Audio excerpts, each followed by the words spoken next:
we're going to do a little bit of history. A lot of these narratives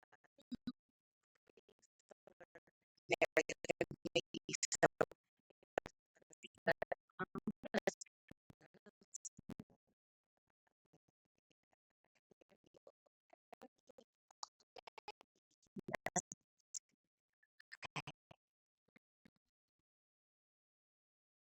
Back at it with another video of African history, culture, and worldview, and welcome back to my series, A Closer Look.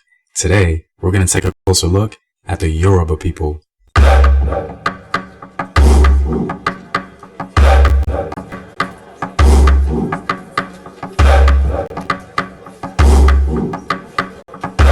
And as always, if you want to support the home team, you can do so on patreon.com. You'll have access to live streams where I discuss various topics, talk about sources, and much more. And I have some new rewards for you guys. Also, go to Afrographics.com, a website where you can find unique illustrative infographics summarizing African history. All links to Patreon, Afrographics, and home team merchandise are in the description box below. The Yoruba people are one of the most popular ethnic groups in all of Africa. They're said to constitute about 44 million people, which makes them one of the largest ethnic groups in Africa. They're primarily located in southwestern Nigeria and parts of Benin. The legendary Yoruba city, Ele-Ife, is regarded by an overwhelming majority to be the source and the heart of the Yoruba nation. This fact, coupled with its impressive culture as demonstrated by its famous brass, stone, and clay sculptures, placed it in a position of preeminence among the Yoruba peoples. The belief that Oduduwa, or Odua, was the first king at Ele-Ife and that he was the father of the founding prince of other Yoruba kingdoms has inspired the description of the Yoruba as the Omo Odua, or offspring of Odua. This would partially explain why Yoruba history, culture, and religion have centered on Ele-Ife. The origins of the Yoruba people are shrouded in mystery. However, three clear narratives are discernible from several versions. The first is from the Yoruba oral tradition and creation myth. The god, Olorun, or sky god, let down a chain at Ele-Ife by which Oduduwa, the progenitor of the Yoruba people, and indeed of all men, descended, carrying a rooster, some earth, and a palm kernel. Oduduwa threw the earth into the waters, and the rooster scratched it to become land, out of which grew the palm tree with 16 branches, representing the 16 original kingdoms. Keep in mind that there are several versions of this myth.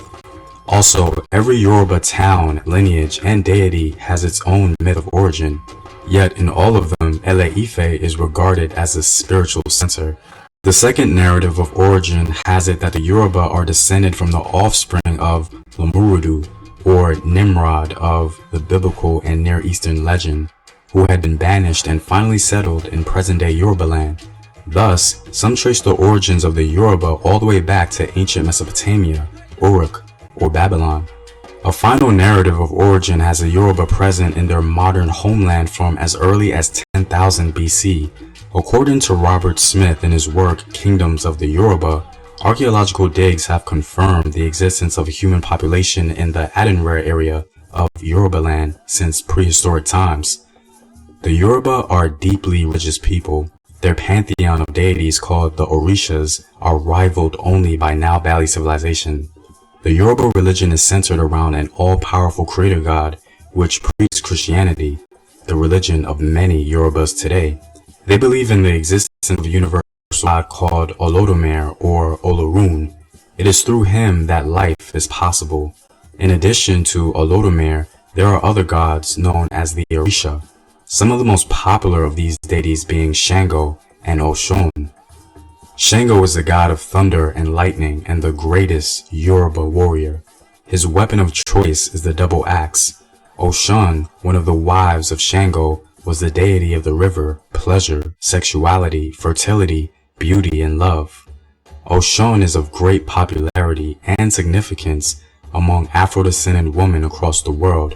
Even Beyonce portrayed Oshun in her music video, Hold Up. In that video, she wears a flowing yellow dress, emerging behind two large golden doors amid a wave of fresh flowing water. Today, half of the Yoruba population practices their traditional religion, while the others practice either Christianity or Islam. One of the historical figures in Yoruba history was a female heroine called Moremi. Moremi was the wife of the then king of Ele-Ife, Obalara, who volunteered to be captured by enemy forces so that she could reveal the secrets of the Igbo invaders who camouflaged themselves.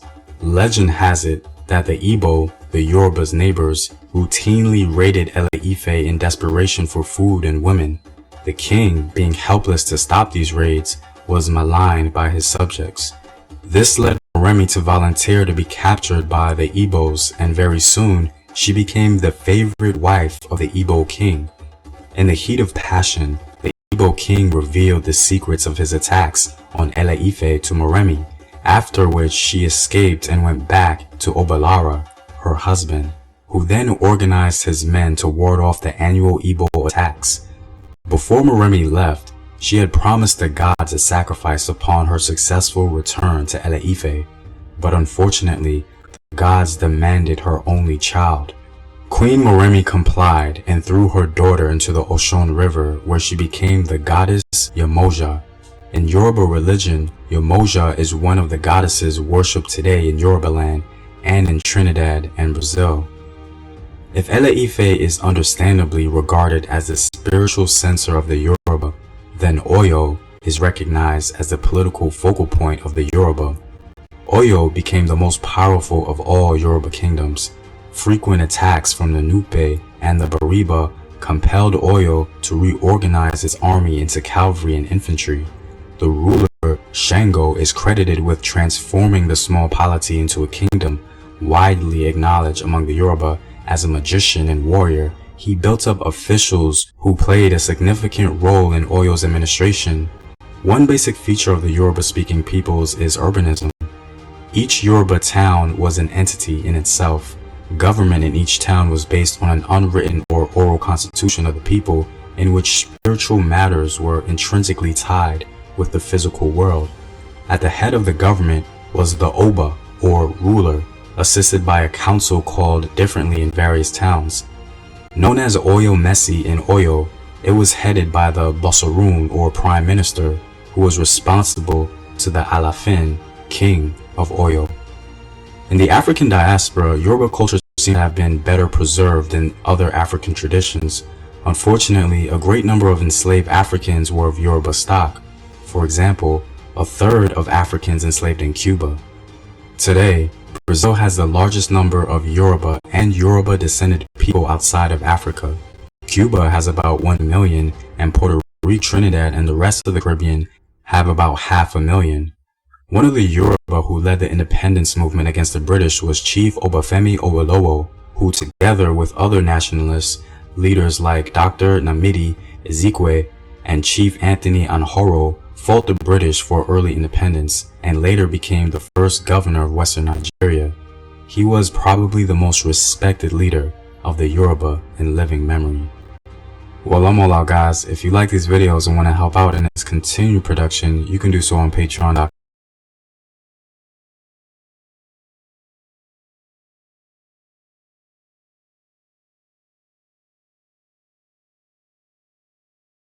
This Home Team here, and I'm back at it with another video of African history, culture, and worldview. And welcome back to my series, A Closer Look. Today, we're going to be taking a closer look at the Igbo people of Nigeria.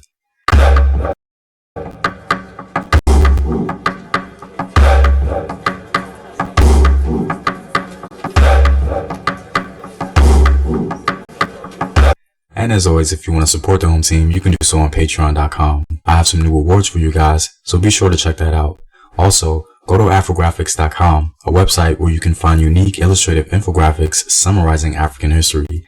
All links to Patreon, Afrographics, and home team merchandise are in the description box below. The Igbo are the third largest ethnic group in Nigeria. The origins of the Igbo are shrouded in myths and legends, but oral traditions and archaeological evidence suggest that they've lived in their present area for several millennia. The Igbo had a unique social and political organization, as it was not uniform and sometimes not centralized. There were variations from one location to another. Many communities were segmented while others were centralized. Igbo communities west of the Niger were generally chiefdoms with titles and chieftaincy paraphernalia. East of the Niger, however, possessed monarchies with a king of what the Igbo called Eze.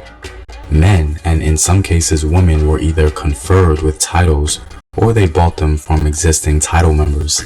Initiation into these associations gave members some privileges and obligations in society.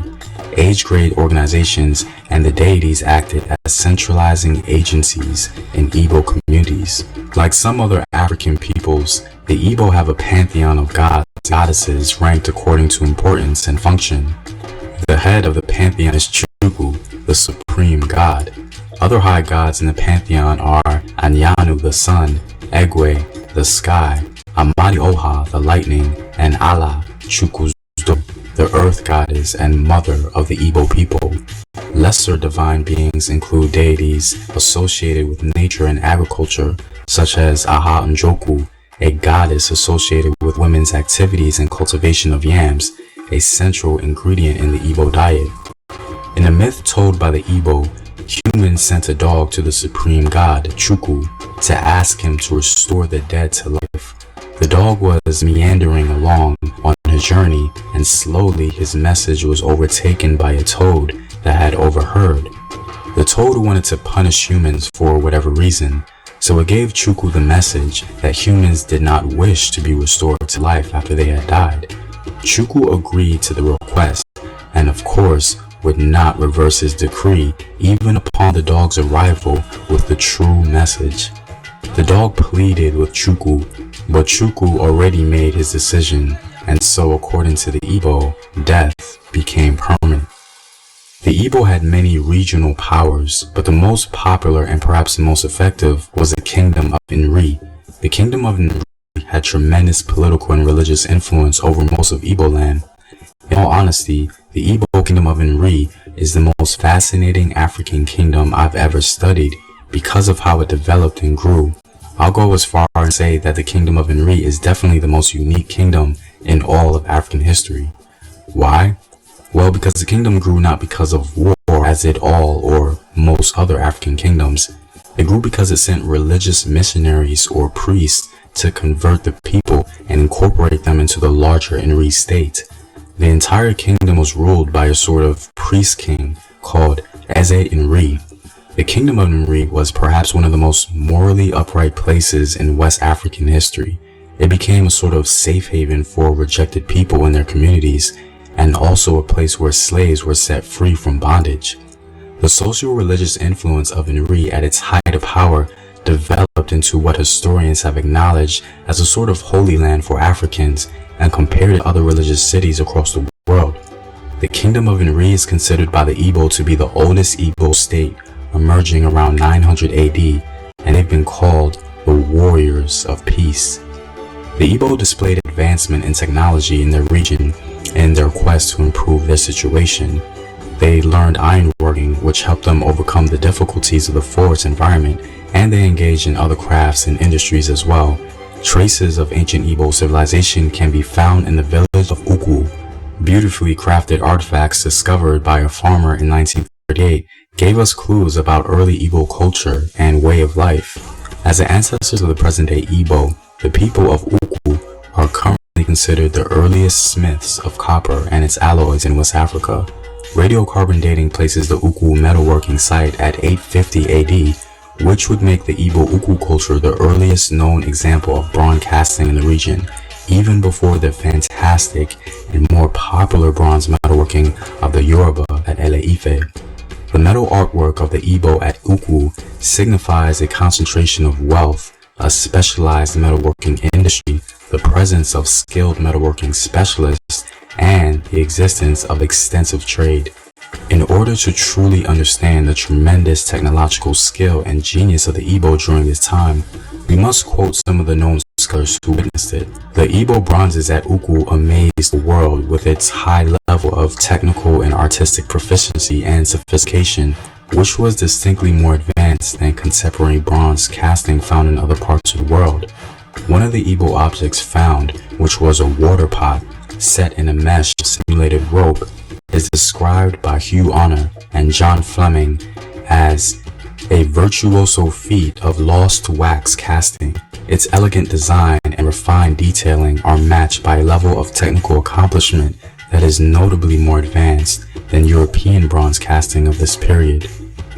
It's interesting to note that scholars have indeed confirmed that some of the materials used in Igbo metalworking originated in ancient Egypt. This is one of the few proofs we have of direct or indirect contact between the ancient Igbo and the ancient Egyptians. This is significant because it paints a picture concerning the flourishing nature of the Igbo trade network. The Igbo no doubt helped to drive the tremendous legacy of Nigeria, and their culture and history is testament to great ancient African achievement. Well, I'm all out, guys. If you like these videos and want to help out in its continued production, you can support the home team.